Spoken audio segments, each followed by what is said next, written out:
बिस्मिल्लाहिर्रहमानिर्रहीम। मैं हूं कैसर मंदराज। उम्मीद है तबीयत बिल्कुल ठीक होगी। पिछले वीडियो में हमने ऑपरेशन किया था सरिया वादी उम्मुल कर्रा के बारे में कि किस तरह से मुल्हिद झूठ बोल के डिस्टोर्ट करके फैक्ट्स को, इस्लाम को बदनाम करने की कोशिश करते हैं और फिर कैसे उस गुब्बारे से हवा निकली। आज हम बात करेंगे बनु कुरैज़ा के गज़वा का। इसको भी लेके बिल्कुल वैसे ही वो झूठ बोल के डिस्टोर्ट करके हर तरह से उसको कोशिश करते हैं कि इस्लाम का नाम बदनाम किया जाए।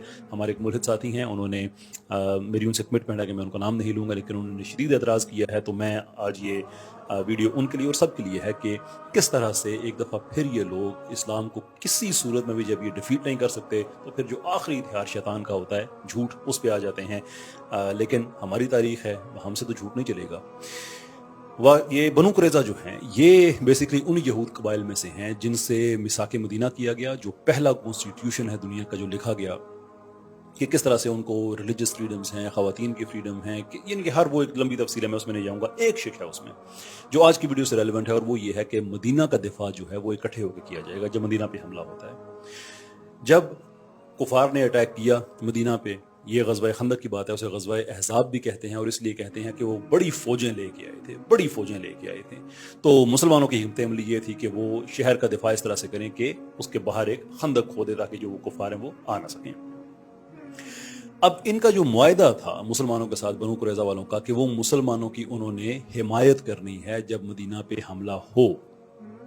देखें, जब आपके साथ किसी की अलायंस बनती है तो तीन तरीके होते हैं, उनमें से कोई एक आप करें तो अलायंस टूट जाती है और सजाए मौत वाजिब हो जाती है।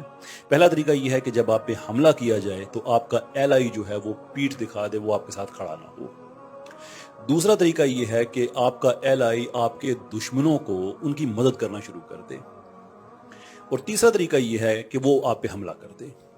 मैं दोबारा से रिपीट करता हूं कि इन तीनों तरीकों में से कोई एक तरीका भी अगर इस्तेमाल किया जाए तो अलायंस ना सिर्फ खत्म होती है बल्कि बगावत डिक्लेयर हो जाती है और बगावत करने वाला जो है उस पर सजाए मौत वाजिब हो जाती है। फिर आप माफ करें वो एक और बात है, लेकिन कानून जो मिलिट्री हिस्ट्री है उसमें आपको कंसिस्टेंटली ये बात मिलेगी कि उनके लिए सजाए मौत है इसलिए कि उन्होंने आपकी मौत का इंतजाम कर दिया था।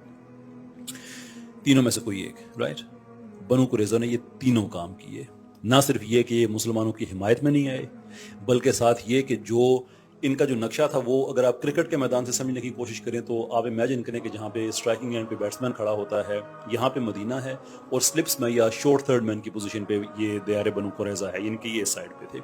तो ये साइड से निकल के ना सिर्फ ये कुफार से जाके बातचीत करते थे, मीटिंग्स करते थे, बल्कि उनको जंगी आलात भी देते थे। हज़ारों के हिसाब से तलवारें दी, सैकड़ों के हिसाब से जो प्रोटेक्टिव गियर होता है वो दिया, जैसे ढाल हो गई या ज़रा हो गई वो दिए, उनके हाथ मजबूत किए। और फिर जिस तरफ मुसलमानों की औरतें, बच्चे और माजूर मुसलमान थे बैक साइड पे, वहाँ पे हमला करने के लिए भी उन्होंने अपने जासूस भेजे। वो तो हज़रत सफ़िया थी, उन्होंने उसको कत्ल कर दिया और इस तरह से उनके दिल में डर बैठा। ये वो वक्त था जब अल्लाह के नबी के पास बात पहुंची। एक तरफ मुनाफिकीन जो थे उन्होंने शोर डाला हुआ था, कुरान में उनका जिक्र आया हुआ है कि ये तो हम मारे कि हमारे साथ क्या हो गया। दूसरी तरफ जब ये हमला हुआ और ये हमारे पहले तो हम हिमायत के लिए नहीं आए और फिर पीछे से जब उन्होंने ये 2000 लोगों के हमले की खबर थी जिसके लिए वो जासूस आया था कि वो लोग कितना करने लगे हैं, अल्लाह के रसूल लेट गए कि इतना बड़ा धोखा हमारे साथ, इतना बड़ा धोखा। फिर अल्लाह के रसूल ने कुछ टोलियां भेजी वहां पे, वो पेट्रोलिंग करते रहे और इससे इनके हौसले टूटे, लेकिन एक्ट ऑफ वॉर में ये एंगेज हुए। कुफार को शिकस्त हुई, वो चले गए। अब बारी आती है बनु कुरैज़ा की। बनु कुरैज़ा का मुहासरा किया गया, 24-25 दिन गालिबन वो मुहासरा रहा। फिर उसके बाद उन लोगों ने जब हज़रत अली हैं, हज़रत ज़ुबैर बिन अवाम हैं, जब इन्होंने वहाँ पे जब फाइनल अटैक किया कि अब इनफ इज़ इनफ, तो उन लोगों ने हथियार डाल दिए, बाहर आ गए। अब जब बाहर आए, वो एक रवायत यह है कि जो बाहर आए तो ये शर्त उनकी थी कि अब हमारा फैसला कोई और करेगा। ये बड़ी अजीब बात है। ये नबी सल्लल्लाहु अलैहि वसल्लम की शख्सियत का वो आला तरीन पॉइंट है जो मुल्हिद कभी भी आपको नहीं बताएगा, क्योंकि मुआहदा टूटने के बाद नबी पाक सल्लल्लाहु अलैहि वसल्लम पर कोई कंपल्शन नहीं थी कि वो उस मुआहदे को ऑनर करें। को तोड़ा जो दुश्मनों ने था, इन बनु कुरैज़ा वालों ने खुद तोड़ा था, लेकिन इसके बावजूद उन्होंने कहा कि ठीक है, हम कुछ जो शिक्के हैं आपकी उन पे हम अमल करते हैं। मिसाल के तौर पे शिक नंबर 30 जो है वो ऑपरेटिव शिक है यहाँ पे, उसमें यह था कि जो यहूदियों के मामलात हैं वो उनकी शरीयत के मुताबिक होंगे, जो मुसलमान हैं वो मुसलमानों के मामलात होंगे। इंडिविजुअल लेवल पे अगर कोई इख्तलाफ हो जाता है तो उसका फाइनल फैसला नबी पाक सल्लल्लाहु अलैहि वसल्लम के पास था। लेकिन ऐसा नहीं था कि कोई मुसलमान जुर्म करे तो उसे यहूदी शरीयत के मुताबिक सजा दी जाए या कोई यहूदी जुर्म करे तो उसे इस्लामी, ऐसा नहीं था।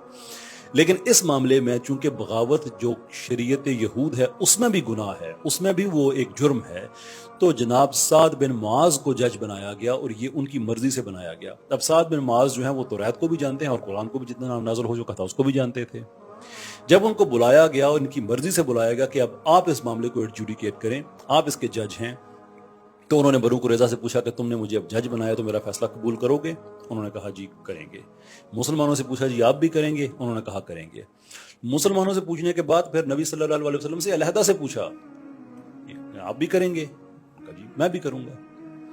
یہ ملحد کبھی بھی آپ کو نہیں بتائیں گے، اور ان کی بددیانتی کی یہ اعلیٰ ترین قسم ہے، بلکہ گھٹیا ترین قسم مجھے کہنا چاہیے، کہ جس مقدمے میں نبی پاک صلی اللہ علیہ وسلم ایک فریق کے طور پہ موجود تھے، وہاں پہ قتل کا الزام انہوں نے لگا دیا کہ جیسے وہ خود جج تھے۔ اگر وہ جج بھی ہوتے، قتل کر بھی دیتے تو کوئی مسئلہ نہیں تھا، اس لیے کہ جنگی قوانین کے مطابق بنو قریظہ نے 3 جرائم کیے تھے، ایک بھی کرتے تو پھر بھی واجب القتل تھے، انہوں نے تو 3 کیے ہوئے تھے، لیکن اس کے باوجود پھر بھی ان کی مرضی کا بندہ درمیان میں آیا، انہوں نے پھر ان کی شریعت کے مطابق بتایا بنو قریظہ والوں کی کہ اس کی سزا یہ بنتی ہے کہ عورتوں بچوں کو گرفتار کر لیا جائے، مردوں کو قتل کر دیا جائے۔ اور مردوں میں سے بھی وہ قتل ہوئے جن لوگوں نے جو جرم کیا ہوا تھا۔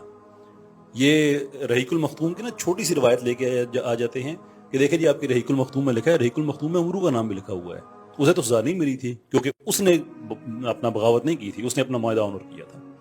اور بھی بہت سے ایسے لوگ ہیں، زبیر بن باتا میرے خیال میں ایک اور شخصیت ہے جن کو معافی، بہت سے اور لوگ تھے جن کو ملی، اب کسی نے خود سزائے موت قبول کر لی، کوئی چلا گیا، وہ ایک بات کے اور معاملات ہیں، اور اس کے بعد ان کو سزا ملی۔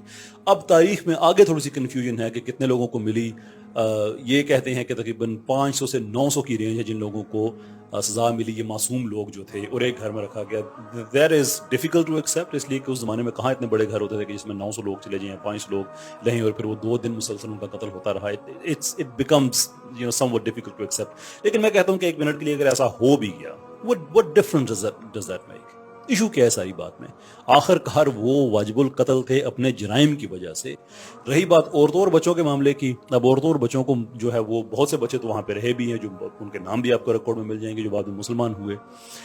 کچھ عورتیں اور بچے ایسے ہیں جن کو پھر نجدان کے علاقے میں بھیج دیا گیا کہ ہم ان کی ذمہ داری قبول نہیں کر سکتے، ایون دو مسلمان اگر چاہتے تو جو اس زمانے کے جو قوانین رائج تھے ان کے مطابق کچھ بھی کر سکتے تھے، لیکن ان کو وہاں پہ بھیج کے ان کے عوض پھر تلواریں اسلحہ وغیرہ لے لیا کہ آپ چاہتے ہیں کہ آپ ان کی ذمہ داری قبول کریں، فدیہ دیں، لے جائیں، بات ختم۔